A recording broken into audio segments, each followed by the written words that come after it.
Greetings, Raise community. Brent coming in live from McGregor, Iowa. I think this will be the last episode that we record from our remote working destination this summer, and I could not be more excited to welcome an extra special guest today, a longtime friend and business school classmate, Marcelia Freeman. And I'm welcoming Marcelia as a member of the board of directors for Florida A&M, her alma mater, which is the third largest historically Black university in the United States. And it is a land grant institution that is the only public historically Black university in Florida.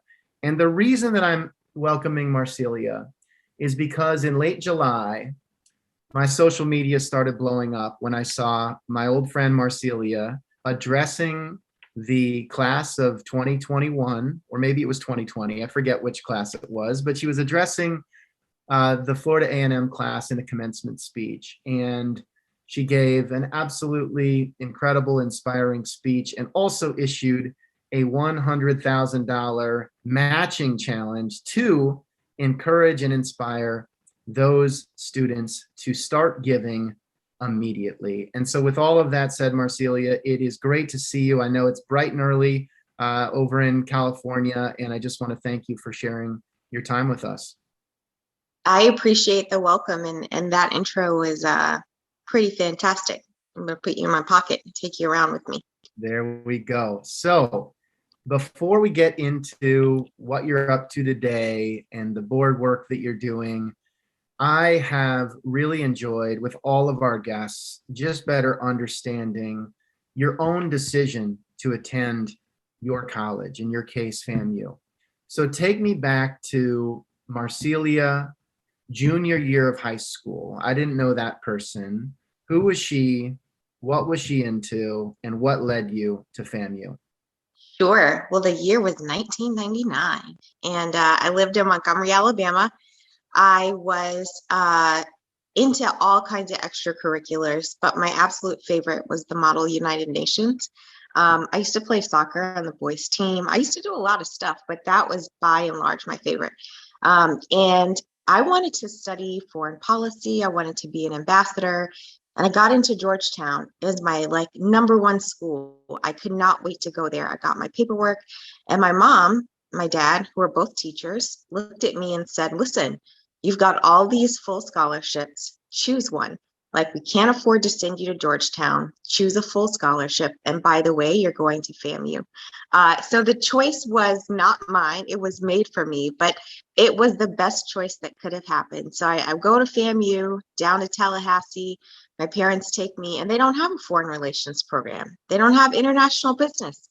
I'm lost. I don't know what I'm going to do. So I enrolled in the School of Business and Industry, SBI, which was world renowned at that time. It was really world renowned. We had more Black national merit scholars and national achievement scholars than Harvard, than Yale, than Princeton. We had a really incredible program that every Fortune 500 was recruiting from. And the president of the university recruited me to go there. And I decided, well, if I can't do what I really want to do, I'll study the intersection of math, which I love, but I'm not great at, and business. So I chose finance. And there we have it. Here I sit today, sitting at the intersection of math and finance, or math and business, which is finance. And I don't regret any step along the way. I actually really very much appreciate my parents pointing me towards Florida A&M. And so when you say the president recruited you, what does that mean? Yeah, so the president of the university, Dr. Humphreys, who actually passed right before graduation of this year, was heavily involved in the recruitment he was building a really great school. At that time, Florida A&M had 15,000 students.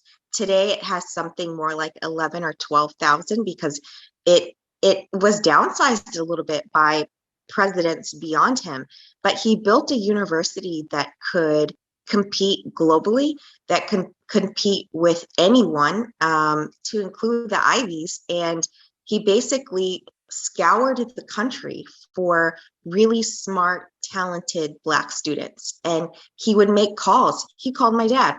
He's the reason I'm at Florida. I went to Florida A&M because he called my dad, and my dad said, well, that's where you're going. The president called me.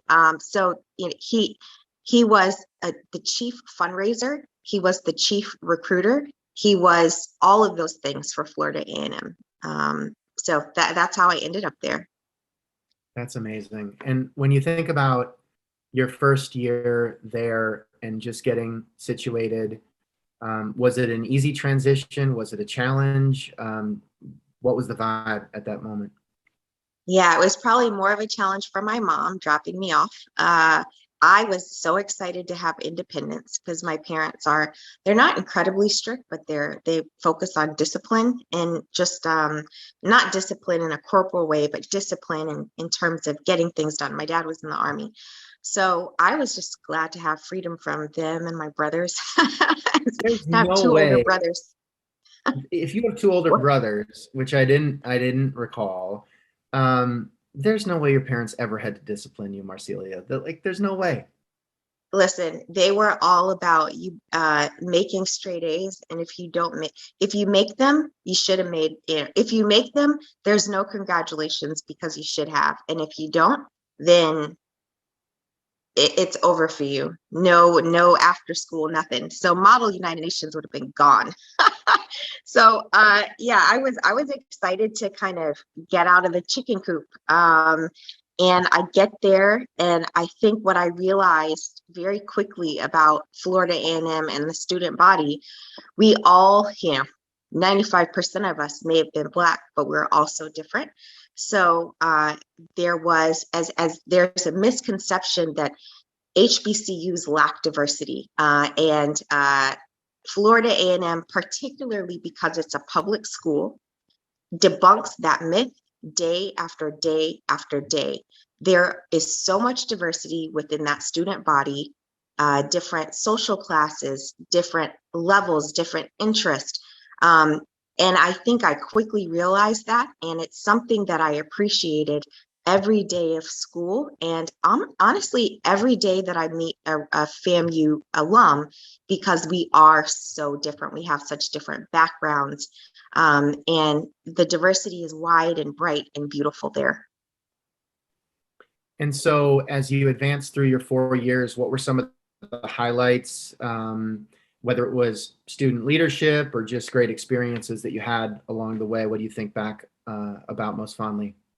Yeah, well, I'd have to say in the business school, we had these companies, student-run companies that we had to run.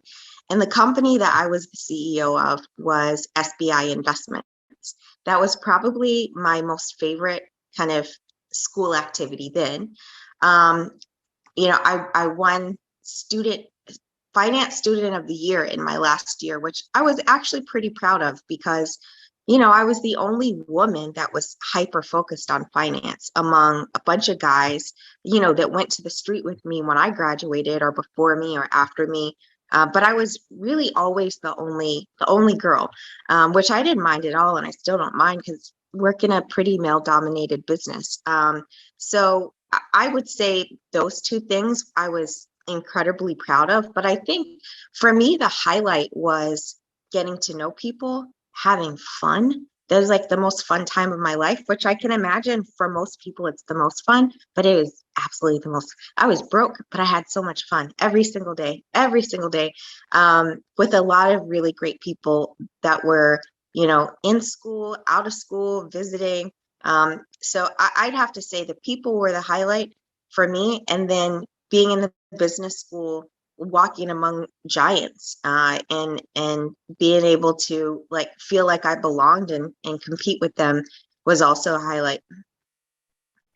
And it led you to an amazing opportunity to join JP Morgan at a very interesting moment. We're talking about 2005 when you graduated, really the beginning of a pretty significant boom time that led up to the financial crisis, which we can talk more about. But going to JP Morgan in general, and I think specifically some of the folks and meetings that you were exposed to had to be a pretty radical shift from growing up as a, Army brat with teacher parents in Montgomery, Alabama.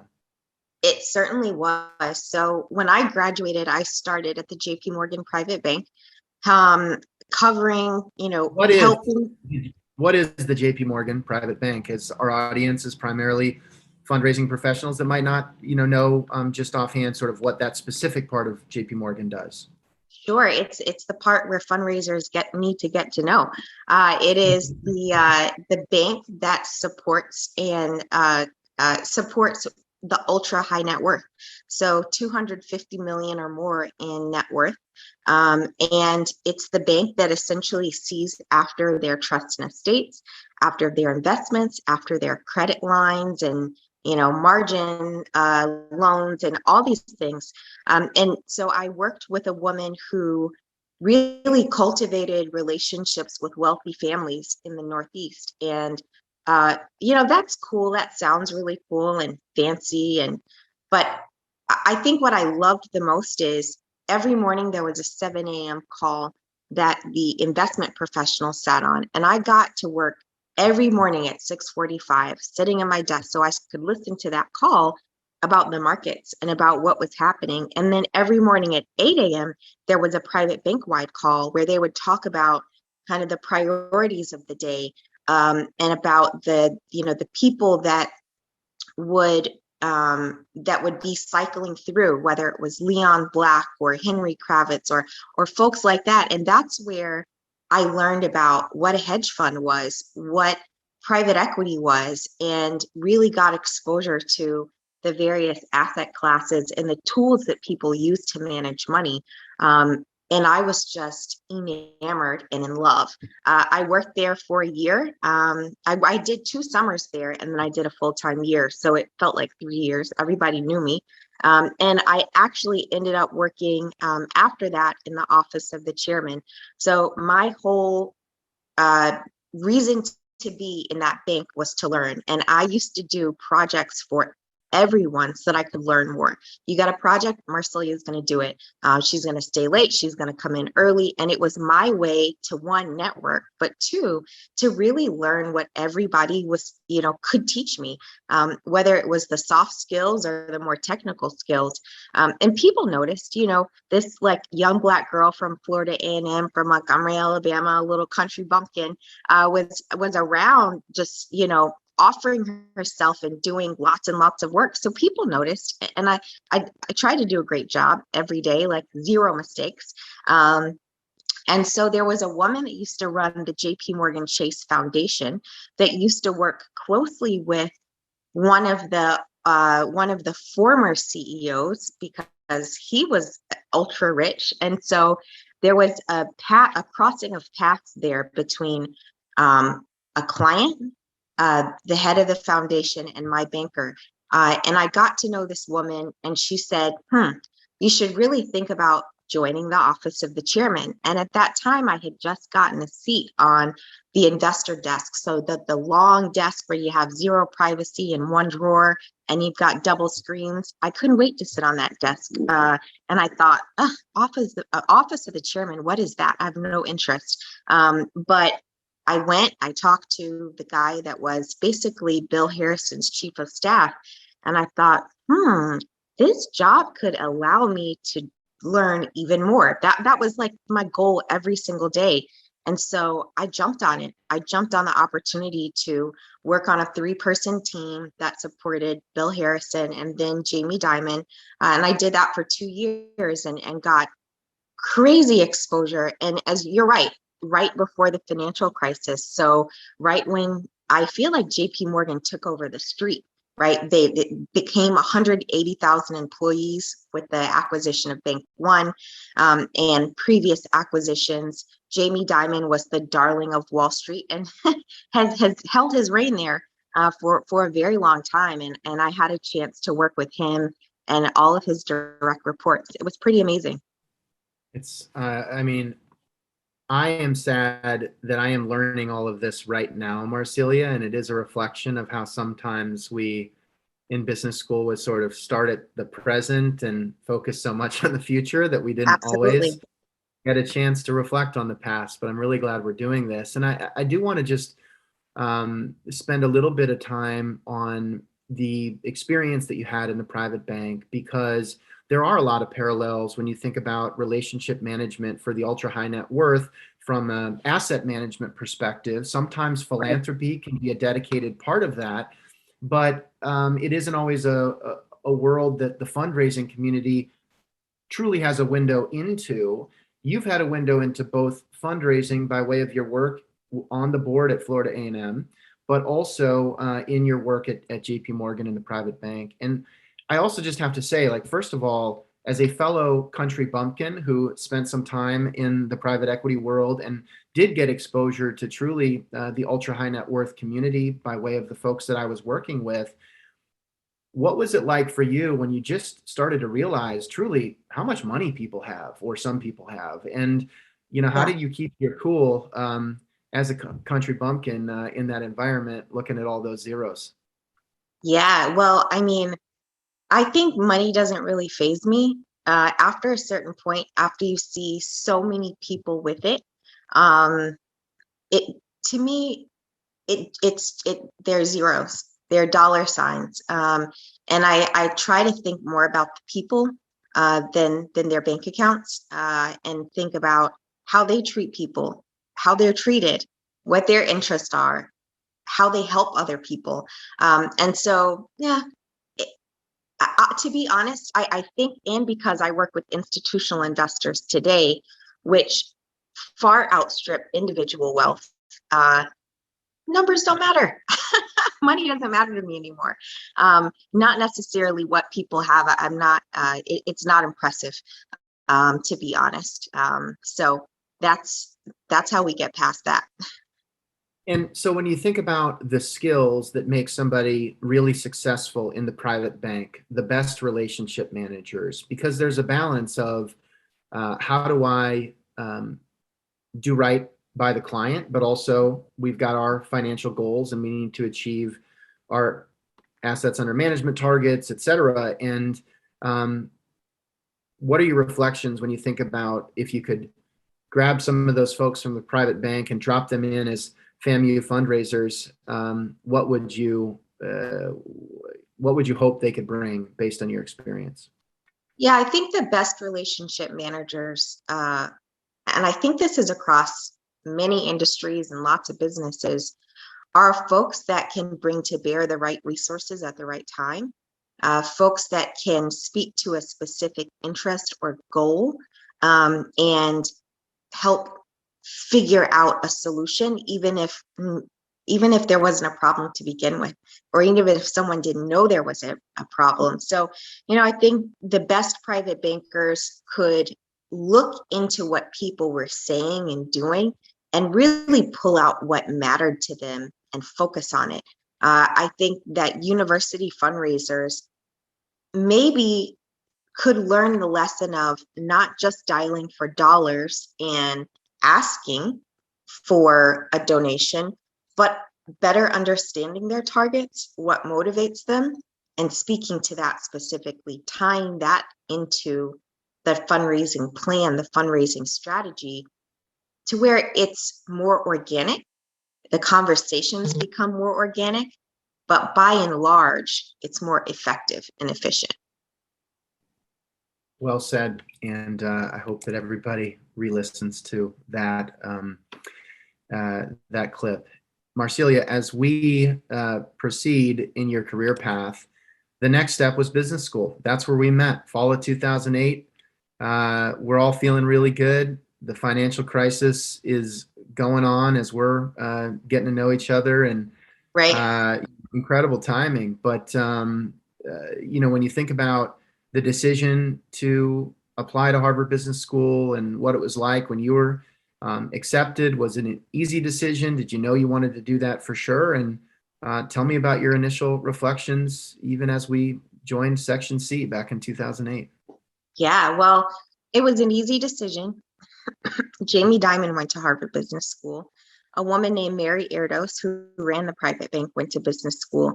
And in them, I saw excellence. And I thought, ooh, I have to be just like that. Now, in hindsight, that probably wasn't the best like rationale as to why I wanted to go to Harvard, but that was it at the time.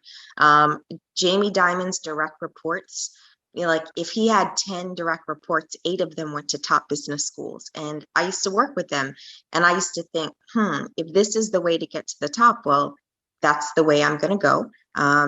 And Harvard is kind of the only place I wanted to go because of the case study method, because it was different.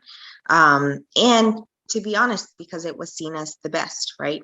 And so that was why I went. I remember working, there was a woman at JP Morgan who shall remain nameless, who said to me, maybe a week before we got our acceptance letters, she said, when you don't get into Harvard, the world won't be over. And I thought, and then the next week I got in. So it was the most amazing thing that could have happened to me. I felt like I won the lottery ticket, and I actually still feel like I won the lottery ticket all these years after. But yeah, and then, walking in first day, I was petrified. There were 900 really smart, fantastic people. Some of them nice, some of them not so nice. They were probably all scared, just like I was, but they didn't let on to it. And it was for me a harrowing 2 years of, I'm shy naturally, so it was tough to get to know people. It was intimidating. Some of our professors were very intimidating. And I just kind of like got through those 2 years and tried to make the best of it. In hindsight, I wish I would have been a little bit more outgoing, but I clam up in situations like that. I become a little shell and a little tortoise, and I just get smaller and smaller. And I don't know if I had to do it again at that time in my life, I could have done any better. Today, obviously, I would kill it. I'd probably be a Baker Scholar. Maybe not, but back then it was a tough 2 years for me to maneuver and feel like I was, supposed to be there. It was 3 years after you finished FAMU. Yes. It was 3 years after you finished FAMU, and you had spent the time on Wall Street, which is a very different environment, and probably one that felt a little bit more similar to HBS. But when you think about the just the experience at an HBCU, large public institution, versus the 90 person in a 900 person class section model, I mean, it couldn't be more different. Right. It was amazing, right? Like our section of 90 people was kind, but they weren't always inclusive, right? And so that was a tough thing for me to get used to. Coming from Wall Street, I was prepared not to always be included, right? Because that's also a tough place. But I think I expected it to be different at Harvard. I think I expected a similar experience that I did to FAMU, where you get in the classroom and we're all together now. Like we're all on the same ship, we're all on the same boat, and we're going to help each other power through. And it was a little bit less of that and a little more Wall Street. And so it was surprising, but it taught me a lot, right? It taught me a lot, and I had an amazing experience, and I wouldn't give it back for the world. It's hard not to think about what the conversations we're having in society and business today, just over 10 years later, 15 years since we really were sort of moving into that path. Right. We weren't talking about DEI. Like, I don't think we ever had a conversation about DEI, and it's just such a I don't know, it feels so different to me. Maybe it's just because we're a little older, or as you're in more of a leadership position, these things inevitably become more in the forefront. But it's hard to imagine that the conversations being had around inclusivity, for example, today aren't a lot different than they were even, a decade ago. Yeah, I would agree. I remember maybe it was our second day, or it definitely was within our first week. A question was asked around, you know, tolerance for homosexuality. And you have to imagine that 10 years ago, if it was a question. We had a workshop, and it was related to um, if you were a manager and you had folks on your staff that were gay, how would you deal with it? Amazing that that question was even asked. And I remember I answered the question that it wasn't around tolerance, it was around respect, like respecting the choices that other people make, respecting the lifestyle that they have, respecting who they are as a person, and not just tolerating them. And it's pretty amazing that that was the question related to diversity that we kind of had to grapple with in that workshop. And that was even a question, right? Because today, like the world has changed a lot in 10 years. People's perspectives have changed. People's openness has gotten broader, thank goodness, right? And I think the world is going in the right direction. And yes, as managers, we have to be at the front of that. We have to make sure people feel included, feel wanted, feel loved. Even at work, you have to make sure people have that feeling, because otherwise they won't want to come back. Really well said. Marcelia, you've been described as a longtime practitioner of Black excellence. And so when you think about that, I don't know if that's something that 10 years ago you also would have spoken to, but it's in the bio now. And tell me, just as you think about being one of a small group of Black women at HBS, again, something we didn't really talk about. Right. We just didn't. And that's why, I'm curious, especially in the context of everything you're doing with FAMU to encourage everyone to push themselves and to give back. And we'll talk more about that. But I'd be remiss if I didn't ask, just for your reflections on the pros and the cons of that experience. Sure. So I think, HBS did a good job of making sure there were 4 to 5 Black students in every section of 90 people.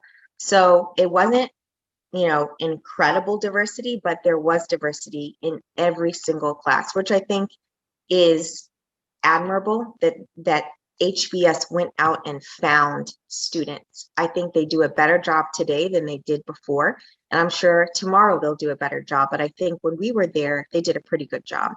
I think maybe, again, I expected it to feel a little bit more like FAMU, where we're all in this together, and there's not real competition among us. There's competition, us against the world. And I don't know if I felt that, to be honest. So look, I think I have some amazing friends who are other Black women that went to HBS.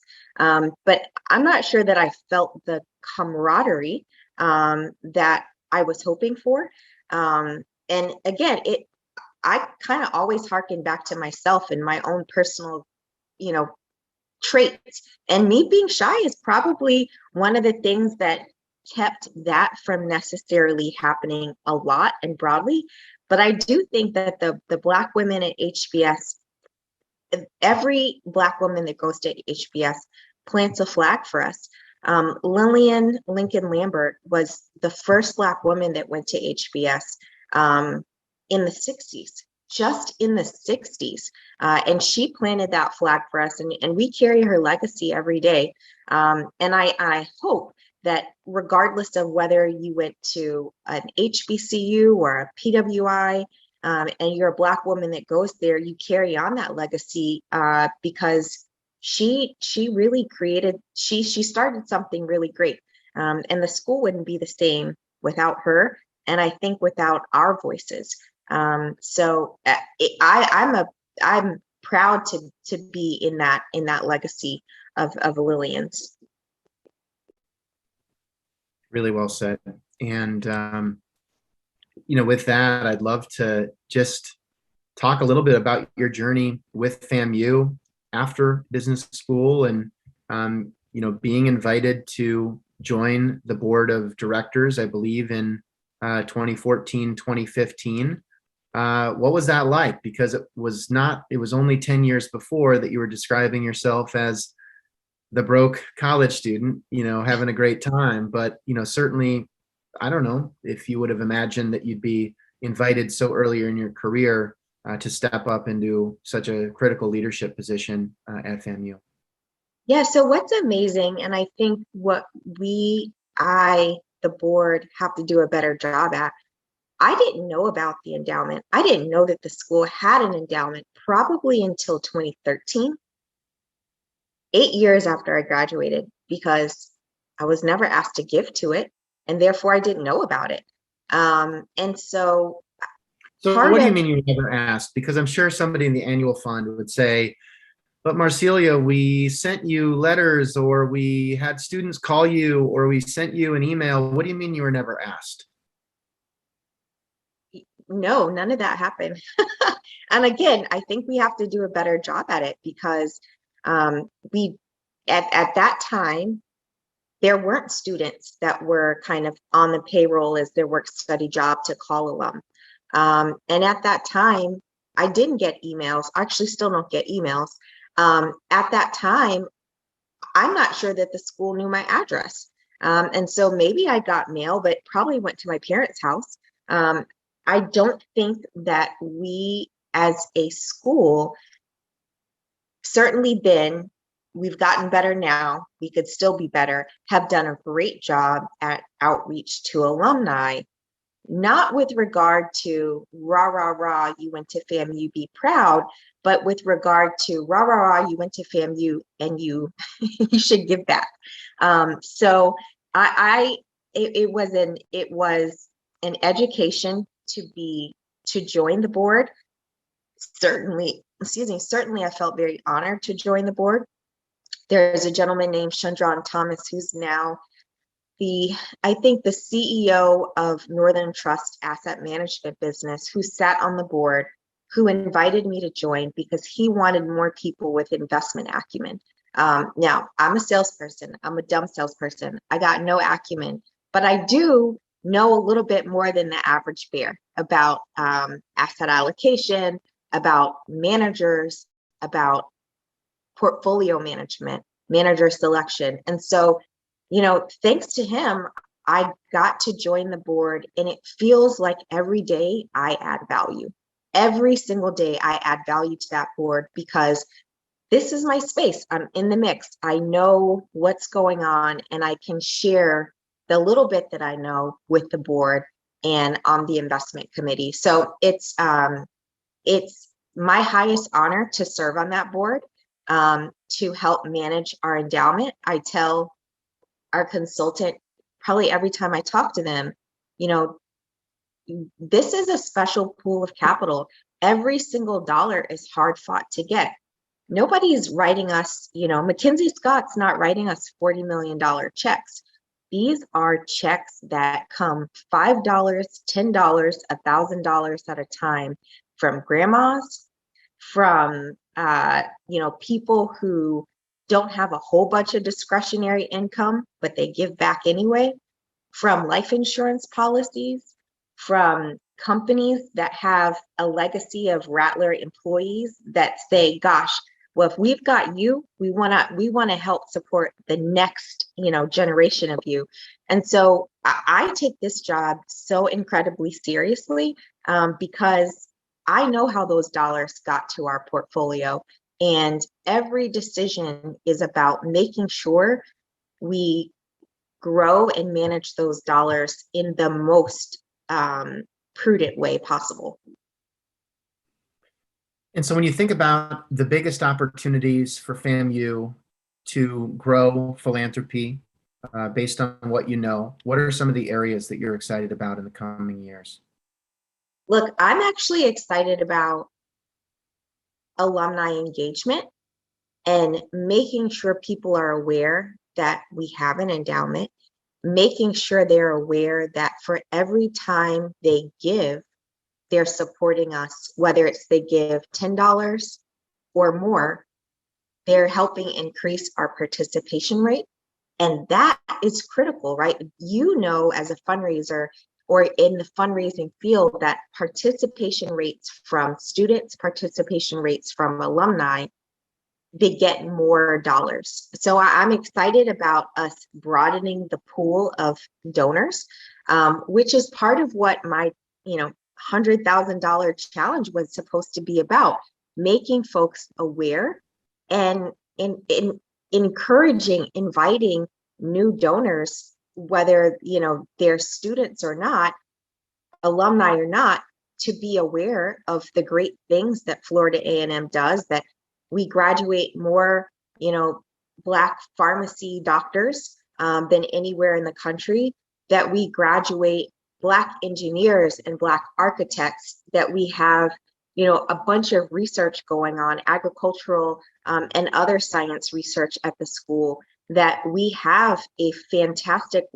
well-known business school that sends kids to the street, sends kids to the valley, sends students all around this world, making a huge impact.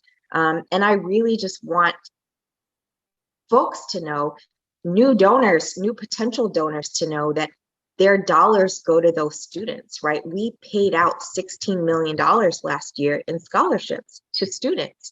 That's critical. That's important work that I'm doing, that all the folks on the board are doing, to grow the pool of dollars in order to send more students to school. Our kind of moniker at Florida A&M, we call ourselves the College of Love and Charity.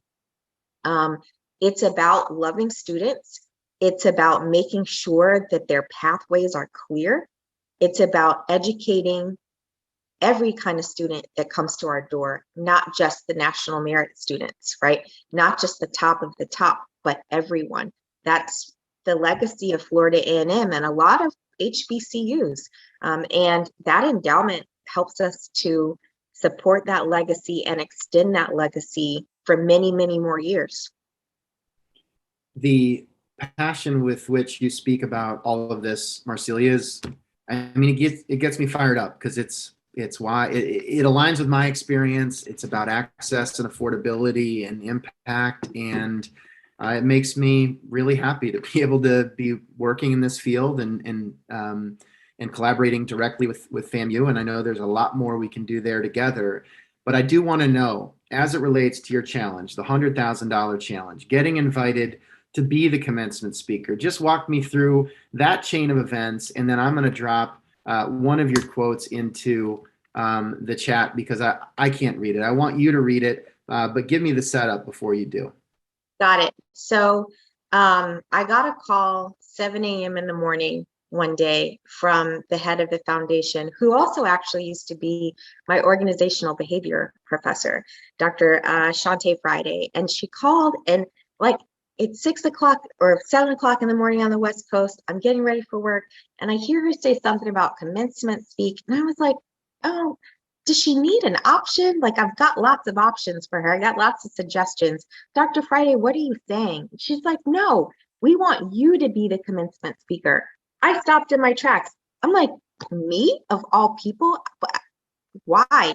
And she said that she and Dr. Robinson had discussed it, and they thought that I had something to say and that the students should hear it. I was like, well, if you believe it, I believe it now too. So that was how it happened. It was a total shock. I literally couldn't sleep for the first 2 weeks. I was running on fumes because I was so nervous about not having the right things to say. When Oprah goes and gives a speech, she gives away cars. When Robert Smith does a commencement speech, speech, he wipes out student debt. What was I going to do? Like say, rah, do a good job going forward, and here's your charge. I mean, I didn't really think I had anything profound to say or anything to give. And as I mentioned in my speech, I just decided to give the students myself, give them a real version of me, talk about obstacles, talk about challenges, talk about pathways forward, and let students know that, like, even if you look so polished from the outside, you can be a real person and you can support the people around you instead of being selfish. I think that today, whether it's people that are our age or much younger than us, there is a wave across US culture, but I dare say it's global, to be so inwardly focused, and to be so self-centered, because like it's allowed. It's you're supposed to be focused on yourself.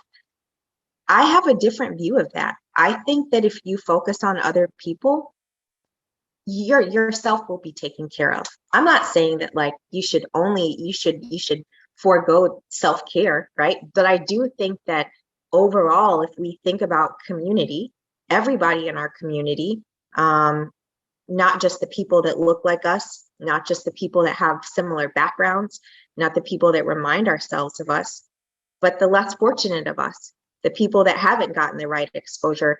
I think that all those things are really important to helping us all press forward. Because if the least of us doesn't make it, then who are we, right? And so that's what I tried to give in my speech. I tried to make sure students walked into this world thinking about us, not me. And so that's what I decided to give them instead of wiping out their student debt. But beyond that, I thought, okay, well, the one thing I can do, because several of my fellow board members have created endowed chairs, or created their own kind of pieces of the endowment where they've given $100,000 or more. And just because I'm probably the youngest person on the board doesn't mean that I can't step up to the challenge. So I thought, what a better time to do it, to give to the school in a substantial way. Yes. Most importantly, to inspire people around me to also give. That was my tool. That's what I gave. That's what I tried to give to the school that weekend. More donors, more donors. That was my attempted gift. Hopefully it works. And so you're giving the speech, and you started by saying, I hope you'll consider supporting the endowment. And like you said, you didn't know what the endowment was until years after you graduated. Right. Now you're speaking to graduating seniors. Just tell me a little bit more about what you said and then the reaction that you've received.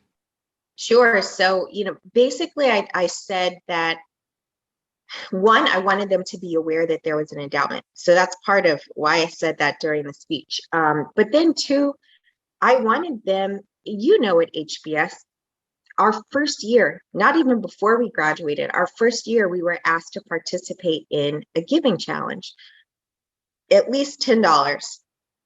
Everybody participates. There's a little bit of peer pressure going on there, but the goal is to get to 100% participation in your class.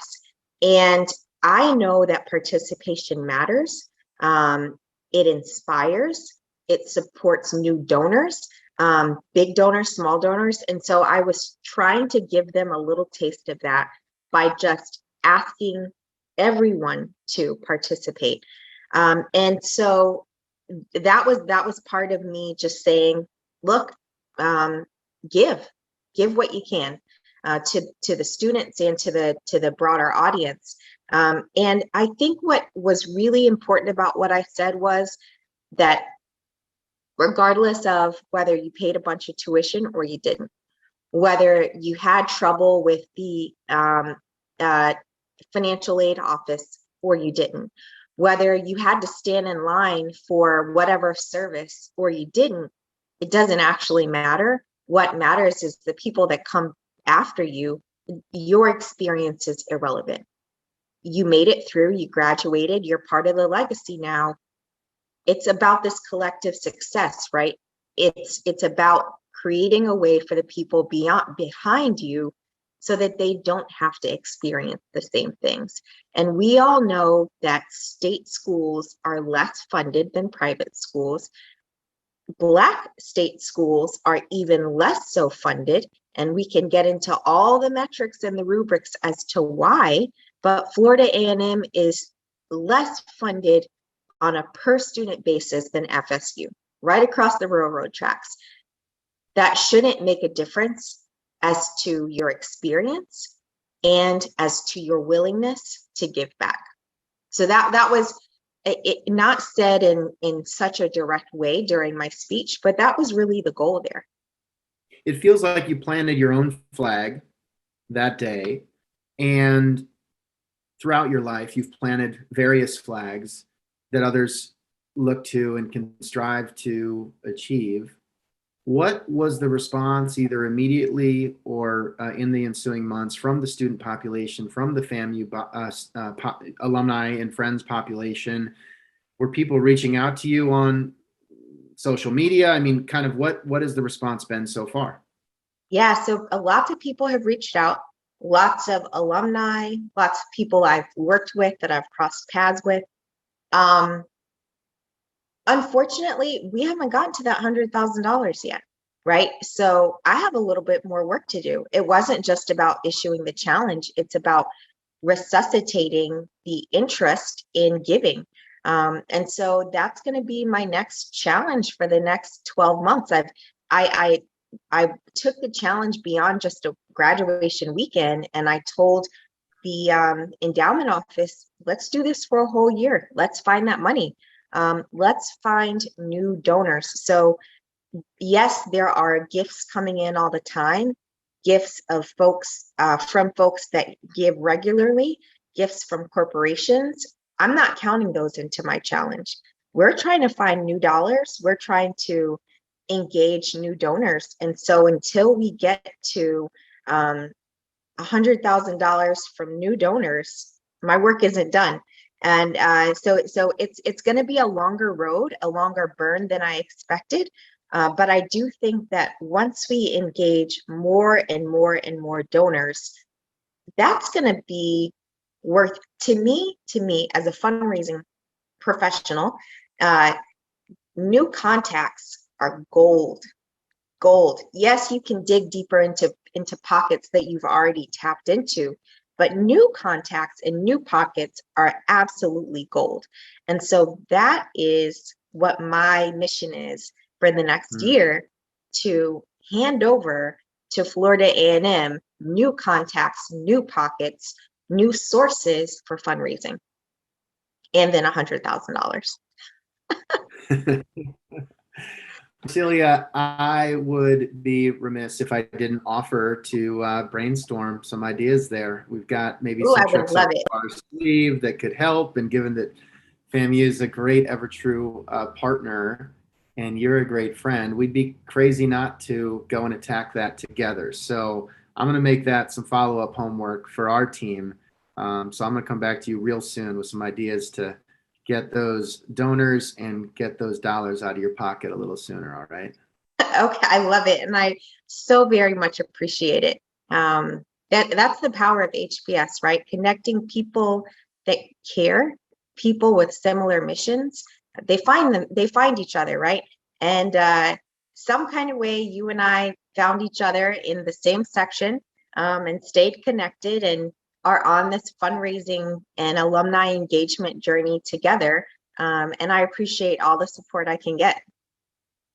Well, it has been so fun for us to have the kind of that common thread to be able to stay connected periodically over the last few years. It was even more fulfilling to hear your story, more of your story directly. And like I said, I feel a little guilty that we've never really talked about all of those details in those couple of years, but I feel like I know you better now. And Harvard Business School's mission is to educate leaders who make a difference in the world. And I can't think of anybody who embodies that more than you, Marcelia. So I wish you the absolute best on your professional journey, on your journey with FAMU. And I'm super excited to continue to stay friends and partners on that journey. Well, I appreciate it, Brent. And I couldn't have said it better. I very much appreciate it.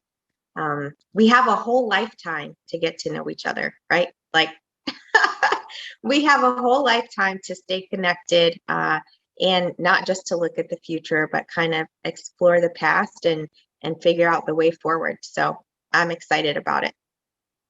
Super well said, Marcelia. Thank you so much. And if you are a FAMU Rattler that hasn't donated yet and you're listening to this podcast, let's go. Even if you're not and you want to stay in touch with Marcelia, look her up on LinkedIn. She's listed on the FAMU board, and just somebody that I hope we can continue to collaborate with. So with all of that, Marcelia, thank you. And Brent is I'm gonna sign off here from, I think, the last time this year for a Raise podcast from Iowa. Take care, everybody.